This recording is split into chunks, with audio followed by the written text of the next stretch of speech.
All right, welcome to the Generation Ziegler Show, the Gen Z Show. I'm your host, James McLamb. This show is brought to you by Generation Ziegler. I'm joined today with my co-host, some ZYC, that is the Ziegler Youth Certification alumni from the Old Dominion State. Abby Durham. How you doing, Abby? Oh, I'm doing great today, James. How are you? I'm doing excellent. For those who are not familiar with state nicknames, what state am I talking about? I hail from good old Virginia. And from the old North State, Sarah Beth McLamb. How are you doing, Sarah? Hey, I'm doing good. And for those who do not know nicknames of states, where's the old North State? North Carolina. That's right, North Carolina. Folks, we're really excited for our guest today. We have Mr. Andrew McCrea, a good friend of mine, someone who helped us design some of the programming for Generation Ziegler over 5-6 years ago. Got the opportunity to meet him then and share some stories with him. But he was our guest today. Abby, tell us who he is. Yeah, so Andrew McCrea is a farmer in Missouri at his core. He grew up in a farm, farms over almost 4,000 acres between row crops and livestock. But he's so much more than just an ordinary farmer.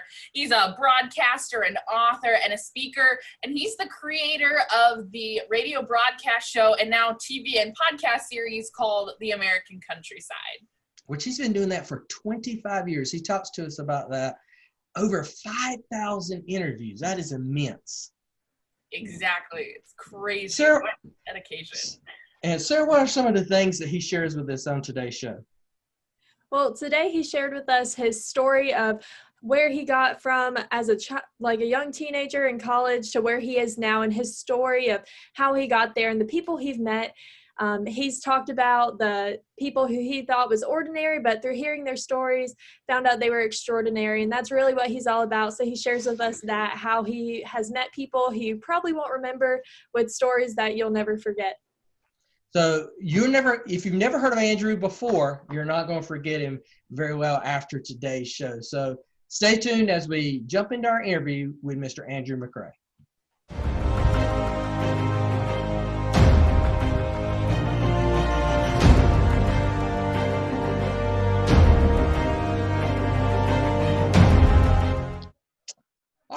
Welcome to the Gen Z Show, Andrew. I appreciate you agreeing to be with us. It's exciting. I just want to tell the audience beforehand, when we began Generation Ziegler, almost 5 years ago, I reached out to a number of people to interview and talk with them about what things needed to be taught to a younger generation so that they could be positive difference makers going forward. And Andrew, you were one of the people that I spoke to and provided a lot of insight. I remember one of the things in particular that you stressed during our interview was that even though we were training people to maybe be speakers and trainers, that they needed to understand that these skills that we were helping them with would translate to other jobs and other careers as well. And that actually was a marketing point that we used very early on. So thank you for that. You helped us very early on with that. But welcome to the show. Thank you very much. Glad to be on it. Well, our audience, our young people, our Generation Ziegler community may not be familiar with who you are, know your story, know what you've done. Tell us a little bit about yourself and introduce yourself. So grew up on a farm in Northwest Missouri, and that's still where I'm at, although I travel a good deal. Went to the University of Missouri, got my degree in general agriculture, and came back home to the family farm. And that's where I spend about 2/3 of my time. So we operate about 4,000 acres split between crops and livestock. And I wear several different hats. So I got involved in broadcasting back when I was at the university and began my own radio program, I guess you call it, or feature called American Countryside that I've done for 25 years now. And so we're heard daily on about 100 radio stations and XM channel 147 every Monday through Friday. And then that grew into being able to do a TV segment by the same name and a podcast, weekly podcast now that we do. Heck, when I started, we didn't even have such a thing as podcasts. So now I'm really old now that we have podcasts everywhere. And then I started speaking at the same time. So still do a lot of speaking and training really coast to coast. And it can be a variety of organizations and groups, everybody from high school, college age audiences all the way up to adults. So wear several different hats and really enjoy that. Have a wife and 2 kids, 6th and 7th grader. So always doing something a little bit different, but enjoyed it all the time. I love the audience that you've concentrated on interviewing on inside the rural America, those who have done this. What's kept you coming back? I mean, being involved with anything for 25 years takes a great deal of perseverance and motivation. What has kept bringing you back to doing this? Well, I think it goes back to what we each personally enjoy. I always love to travel, and I grew up in the 80s, to date myself, and that was a tough time in agriculture. People didn't have a lot, and we didn't travel. But I loved looking at road atlases and looking at all the places you could go, knowing that I would never be able to go to places. And then got out of college and had some opportunities to travel through things like 4-H and FFA, and then beyond through work and broadcasting. And now with speaking takes me places to travel. And so I've used those opportunities then to go and interview people. And normally it was difficult for me to strike up conversations, but if I was an interviewer, then I had a reason to talk to people. And so began doing that, and have really loved that. And we may get into this, but part of my passion behind doing the program was simply to bring those stories to others, knowing that that wouldn't be a thing that necessarily brought you lots of money. It still isn't today. I mean, certainly I can earn an income, but it's something that I truly enjoy doing, is traveling to different places and interviewing those people, and mostly people that we would consider, well, we'll say average people that you've never heard of, with a story you'll never forget. That's how we bill it a lot of times. And so I've really enjoyed doing that now for 25 years. I like that. I like that tagline.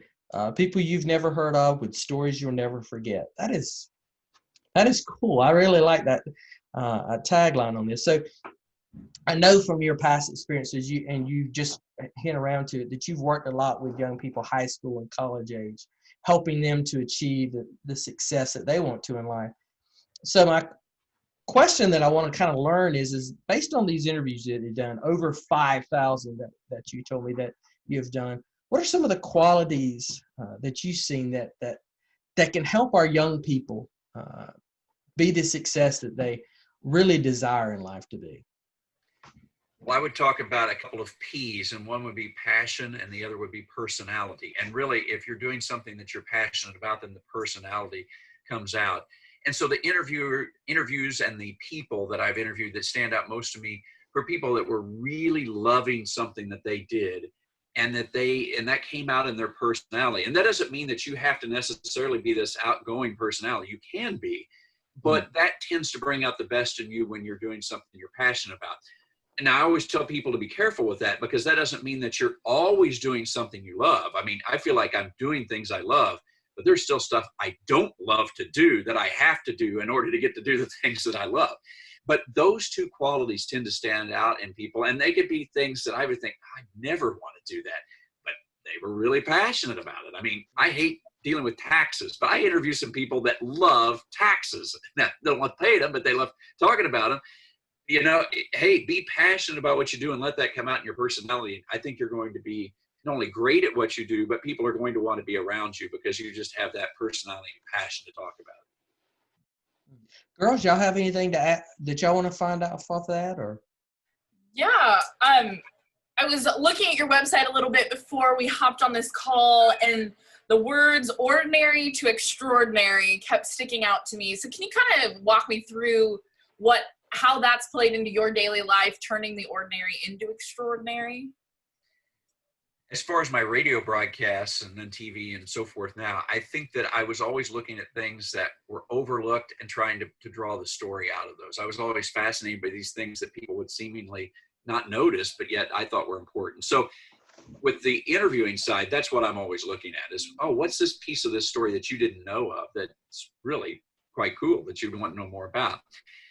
But I also think that, you know, going back to these qualities that people have, that's such a tremendous quality of people that can take something that could be, let's say, mundane, and just because of who they are and how they can relate to others, they turn that into something extraordinary.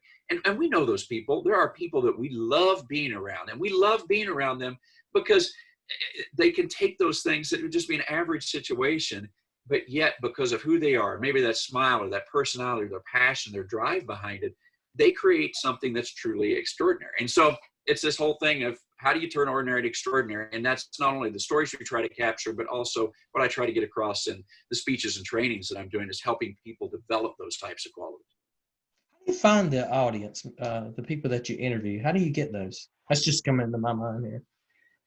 I get asked that all the time. How do you find these people? And it is really a variety. If I'm going to an area that I've never been to before, I will try to research. And so I may just get on the internet and Google that town and Google tourist attractions, things like that. So I'll begin to get some ideas. And that's if I'm going in just totally cold. But once I've been to a place and I begin to interview somebody, they get a feel for what I'm doing. And they'll say, oh, you should think about so-and-so. And I'm always working this in the conversation, saying, hey,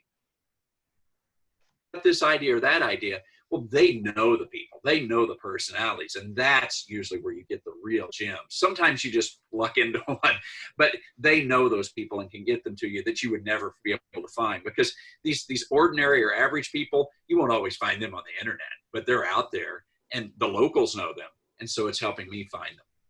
Hey, before the girls jump back in, are you having any trouble during this time of COVID, conducting the show? I'm just curious on this. Certainly from the broadcast side, I mean, back in the months of March and April, I didn't travel at all. I mean, I filled my car up with gas once each of those months. It was just, totally different. But one good thing is once you've done 5,000 broadcasts and you've done 25 years worth of shows, some of them can work anytime, especially if it's something about history. So we've run some repeats, but I know that some of the stations that are on board with us weren't on board with us when those shows originally ran. And I did the interviews, and sometimes I can't even remember doing the interviews. So I figure, hey, maybe somebody else won't either. So I like to think that the material's still fresh, even though that the interview may have been conducted way back. Because some of these people are people from history. I mean, I've talked with Holocaust survivors and people that fought in World War II and different things. They may have passed, but those stories are still so amazing. And I find that they transcend generations. I mean, the qualities that those people have, it doesn't matter that they lived that out in the 1940s. They're relevant to us today. I love that. Sarah, you got anything? I do. So going back to the idea that Abby brought up of your philosophy of ordinary to extraordinary and how you've played that into your shows and your broadcasting and just your life, how have you allowed your background in agriculture to shape you into who you are today? Because a lot of people might see that as just an ordinary background. You grew up on a farm in Missouri, whatever. But how have you allowed that to shape you, and what has that taught you about life in general? Well, I grew up in a rural area, still am in a very rural area. I mean, my entire, there are not a tremendous amount of people around.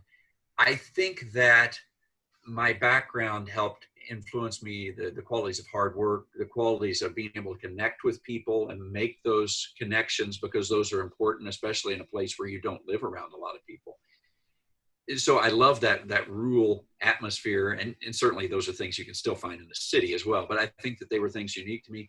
And I'll go back to something else I said. Growing up at the time period I did also taught me the importance of saving and being able to work hard, and not that you're accumulating stuff just to accumulate it, but to think about, your future. Because I not to get into a ton of stories, but I remember the time we went to Burger King and we left because they'd raised their prices, and we went to McDonald's. And for the rest of my growing up years, we never went to Burger King because in my mind, it was too expensive. Wow. Those types of things really impact who you are and how you live. And yet today, I am always cost conscious, and I try not to let that get into things too much, but still, when that's happened in your life, you do think about that. It influences how you live and what you do. I remember when our little town first got a McDonald's. I graduated long before they even got the Burger King that they have now. It became, uppity with the Burger King. So I remember when they first had the McDonald's, and some guy came dressed up as Ronald McDonald, and it was a big event for my family to take everybody there. And so. And not anything to do with what we were talking about, but it just made me think of it. So. The things that impact us, though, yeah. It is. I mean, I grew up in the 80s. I'm just a couple years older than you are. So, I mean, I understand. I remember the times. It still was a great decade, though. Oh, sure. Yeah. Sarah, you had a follow-up? I do. So you're talking about your own story and how that like impacted you. What advice would you give to our audience about if they feel like they have an ordinary background, kind of like you, like what advice would you give them? Just one piece to help their background shape who they are. Because some people, they try to run away from their background and the experiences that they've had. But what advice would you give them so they embrace it and really take it into account?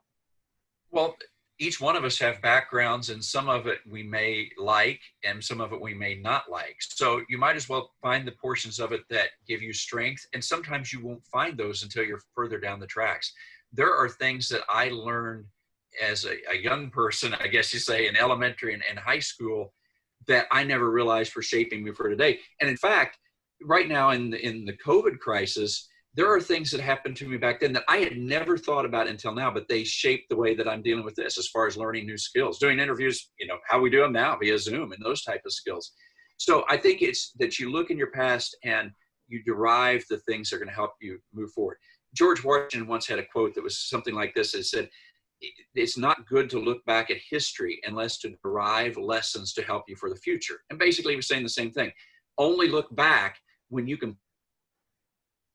Otherwise, what you're looking back at is probably a burden that's going to drag you down. And so look at the thing.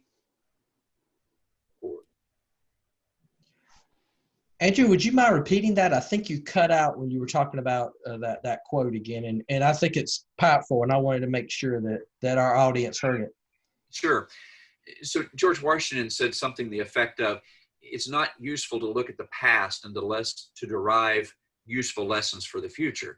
And so what he was saying is look back at things that are going to help you going forward, but the things that are going to drag you down, don't worry about those. Those are in the past. So only look back to help you prepare for the future. I really like that. I mean, our young audience has such they're growing up in a rough time. Every generation thinks that they may have had it rougher, but I think honestly, the current generation, Generation Z, is going to be able to, let's hope that they're going to have that they're going to win the thing as growing up in the roughest time. I hope anything doesn't happen going forward on this. How would you encourage them to deal with some of these challenging situations that they are going through right now? What advice would you give them? Here's the story I've related to several audiences over the last few months. So bear with me for just a second. But I remember when I was in 6th grade, I loved playing baseball, still love baseball. 2 games in the season, got hurt, sprained my thumb so badly they thought it was broken. They put a cast on it. And so the doctor told me, hey, you can't play baseball anymore. If you do and you swing the bat, you're going to break that cast, that it's going to jar it, and we're going to have to do this over and over again. So I was mad. I mean, my whole summer. And I told my parents, I'm not going to any games or things. Well, the next game, they made me get dressed in uniform and go to that game and just sit on the bench. That was going to have to do all season. And I wasn't going to have any part of that, because that was just going to remind you of what you were missing out on. I got there. There were only 8 players. The coach asked me if I would go in just to stand in the outfield. I would just stand there and hope they walked me. Well, I did that for 2 at-bats. Hey, I was helping out, but I didn't love it. And he came to me and said, why don't you try bunting the ball? You won't swing, you just bunt. It won't jar the cast. You got 2 good legs, you can still run. That started a string of games in which I played every single game. And every single time I came to the plate, I bunted the ball. Wow. On base. And still today, I'm teaching my kids, what I mean by this. We can get mad about this situation. Say, heck, just throw it away. I don't want to have anything to do with it. Or you can look around and say, hey, what can I bunt? And I found out I could still, in a sense, be a part of life and bunt. I can still be a part of baseball and bunt and get really good at it. And so I found in this COVID crisis, hey, look around. What is it you can do now that's not only going to help you now, but in the future? For me, with broadcasting, it's doing all this via Zoom. I mean, yeah, I'd done Zoom before, but now, I have a schedule this morning in which I'm interviewing people via Zoom, and they're editing those into our broadcast. So what is it for you? What is that new skill that you can learn during this time that not only helps you now, but could help you in the future? You've got to look at it as bunting the ball. You've got 2 choices. Either sit on the bench, don't go to the game at all, and you'll never get better, or find a way to bunt and play it in a new way. That's a great advice, to be able to just use the abilities that you have, the opportunities that you have now, and to maximize it. I really love that, the concept. All right, you've done 5,000 interviews. You got 25 years in this. You got to have a favorite story. You got to have something. And I've asked this question to other folks, and they always will say, the answer I always get is, oh, there's so many, I can't narrow it down to one. And I understand that, and I appreciate that. But there's always one, in my opinion, that comes to mind immediately. What is the one that just sticks out to you right now? Sure, you're right. It's always hard to narrow to one. You know, a lot in general, and I will get to one, but in general, some of those stories now from those Holocaust survivors, those World War II veterans, those type of people have been really amazing. One that I interviewed, and this was one of those times where I was interviewing somebody and said, hey, you know, you might think about getting a hold of this guy. That was on the Enola Gay when the first atomic weapon was dropped on Hiroshima. And wow. An engineer, and he'd worked on a timing mechanism all of the time he was in the military. And so he was the person that armed the first atomic weapon used in American history on another country. Experiences riding in that plane, and then what had happened, and then what he did with his life. He went on to Stanford, and he holds tons of patents. He passed away in the last year, but tons of patents on everything, even like microwavable bacon. I remember that. That's one of the patents that he holds. But it was amazing to sit there and listen to a man that you knew had such an important piece of history that literally, he said, people don't know my name because he said, I wasn't on the crew. He said, I was there with my commanding officers, a special person added to that crew at the last moment. And there he was, a piece of history that in a sense nobody knew. So there's the ordinary to extraordinary, a man that really had lived, you know, as this piece of history. And a few people knew him, but not many did, because he'd just gone on with his life doing what he was passionate about, which was engineering in this case. You know, this reminds me a lot of what the type of interviewing that you're doing reminds me a lot of God. Well, not only, I know that on your website they call you Charles Carroll of this, but oh my gosh, why is his name escaping me? He even spoke at the National FFA convention in the late 70s. The rest of the story, help me. Oh, Paul Harvey. Paul Harvey. It's a lot. It's like you're continuing Right. that tradition of what he does, and now Mike Rowe does with his podcast as well, telling stories like that. Sure. Well, and a lot of, you know, the Gen Z probably, maybe they know him, but yeah, Paul Harvey was probably the most successful radio personality. I don't know. I mean, he was signing multi-million-dollar contracts into his 90s, so he was doing pretty well. Well, a large part of our this audience come from an ag background, and if they have never heard of Paul Harvey's radio broadcast before, they will remember the Dodge commercial that he narrated, you know, Right. God Made a Farmer. They'll remember that, if nothing else, because that has really transcended his radio broadcast, was that recording that he did, which was recorded at, girls, do you know where it was recorded? No, though. You know where it was recorded, right? I don't know that I do. Well, you know Dr. Marshall Stewart, right? That's at Missouri. Right, right.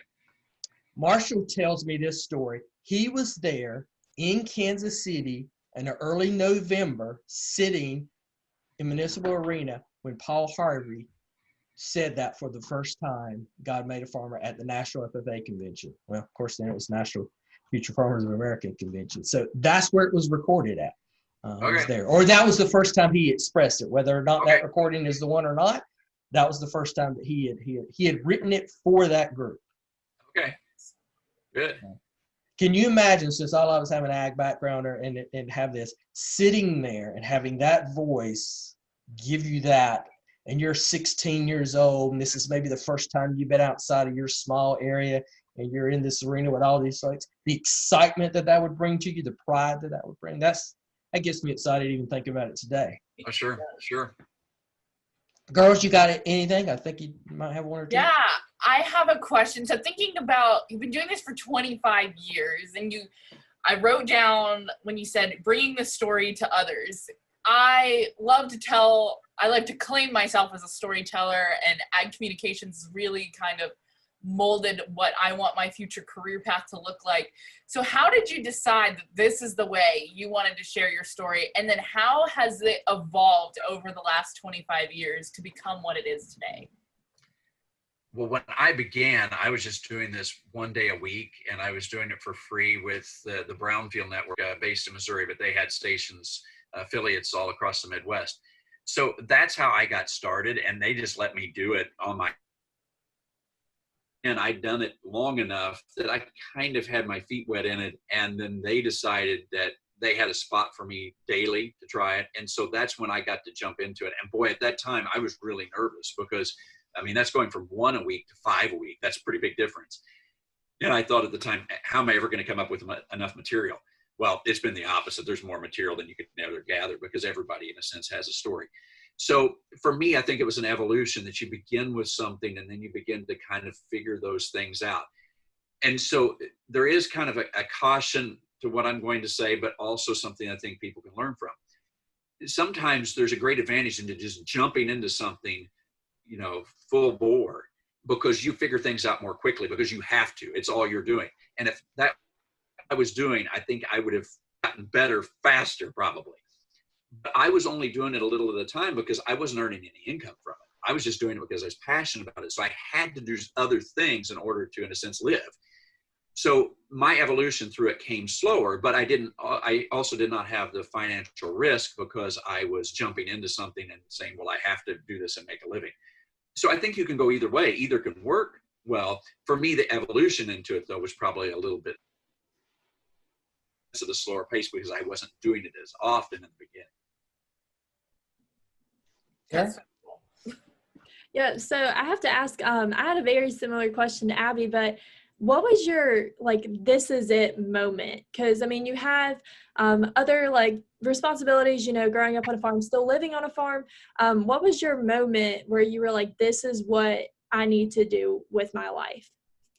If you have one. You know, I think for me, it was very much an evolution of just continuing to work into this over time. And for me, it's still very much that way. It's trying to figure out, okay, the balance of these things, because I could look at different areas of my life and thinking about this is it moment. That moment was different for me in college versus 2 or 3 years out of college versus being married versus having kids. For me, those moments changed quite a bit over time. And so whenever I'm talking to folks in high school and college, that's one of the things that I share with them is, hey, use this time now that you have in high school and college age years. I mean, being married and having kids is wonderful. But it's a lot more difficult for me to tell my wife now and say, hey, I got this new idea and I want to go out and, you know, spend several hours working on it for free and we aren't going to get any income from it. Is that all right? Well, she's understanding, but that's just a little harder sell than I'm a year or two out of college and I've got the time to do it and I'm on my own.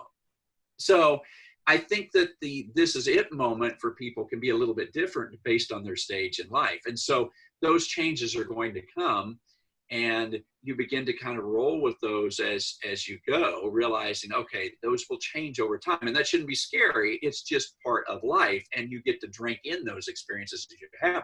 But don't pass up the opportunities at those stages either. You know, youth is something that you can't get back. And so use the time now in high school and college age years to find those passions and do these things. This may be a bit of a tangent, but one of the things I always tell people is I can trace all of my broadcasting back to unpaid work, unpaid internships. I wanted to be in broadcasting and I said, hey, can you get me an internship? And they said, well, yeah, we can help you work a few hours, but it's going to be unpaid. And I said, okay. And I can trace that back to those moments. And then I did my job, hopefully well enough that they turned around and offered me positions to be able to do different things. So don't be afraid to say, hey, I really want to do that. And I'm even willing to spend some few hours doing it for free, because free can really open the doors to being able to do what you want to do and have those moments where you say, yeah, I really like this. Or conversely, a moment where you say, I don't know that this is what I want to do. I had one of those moments. I was a legislative intern. Loved the process, but then I saw, I don't know if I want to get into politics. I'd rather do something different, but it was unpaid. And hey, it was a great experience, but I learned this is it moment was don't do this, at least at this stage in my life. It's good that we have these as our guest host today, because Abby's wants to go into agricultural politics as well. So you mentioned it to her. I saw her eyes. She kind of lifted up. Oh yeah, that's me. Going for it there. Well, and I don't want to discourage people, because I have been for 3 terms. That's been a great experience, but I can tell I may be ready to move into something different, not because I don't like that, but because my passions at this stage in my life are in different areas. I mean, I love the broadcasting, but I love community development and helping, especially rural and agricultural leaders, develop those skills. So it's not that I dislike the public service, in this case, the school board, or I might have disliked public service and trying to be a representative. It's just I found a passion in some other things where I would love to devote my time or my life at this stage of my life. Well, Andrew, how can our audience find out more about you? How can they get in touch with you, learn about your radio show, your podcast, your television show, and you're an author as well? How can they find out these resources? Where can they go to find you? Well, several different websites. So the radio and TV is at AmericanCountryside.com, all one word, American Countryside. And that's mostly our radio, but we'll post a TV on there as well. If you're following on Facebook, you can always follow American Countryside on Facebook, because we're posting all of our stories, TV, and so forth. We're on LinkedIn and Twitter as well, both American Countryside, but also just look for Andrew McCrea. The things I do is at andrewmccrea.com. McCrea's MCCREA, so a little different spelling. And those sites all link and intertwine, so you can get from one to the other. But those are the 2 main sites as far as broadcasting and speaking. Another site that we recently launched was something called TotalTownMakeover.com. And it's really about how do smaller towns, do they find the resources, the leadership, and so forth to be able to transform themselves. And so Total Town Makeover is the site where we that information for folks as well. But people are always free to follow me on Facebook and Twitter and LinkedIn and so forth, whether it's me personally or our shows, American Countryside too. Thank you so much for your time. Thank you, first off, again, for the advice that you gave me very early on and how to create these programs for these young people. These 2 people are benefactors of, are beneficiaries of that process. And thank you for the radio show that you did. It speaks to me. It really does. It just reminds me of the people that I grew up with. It just reminds me of the culture that I grew up on. And I enjoy it so much, being able to do that. And I was listening to some of your stuff this morning in prep for the show. So thank you so much for that. And thank you for your time. All the information about, to our audience, all the information that Andrew just mentioned on how to get in touch with him will be in the show notes, both on YouTube and on the other aspects of it as well. And you can click, because we'll have direct links for you there. So thank you again for joining us. Thank you. I appreciate it. And Generation Ziegler audience, be back with us next week for another great interview. Thank you, guys.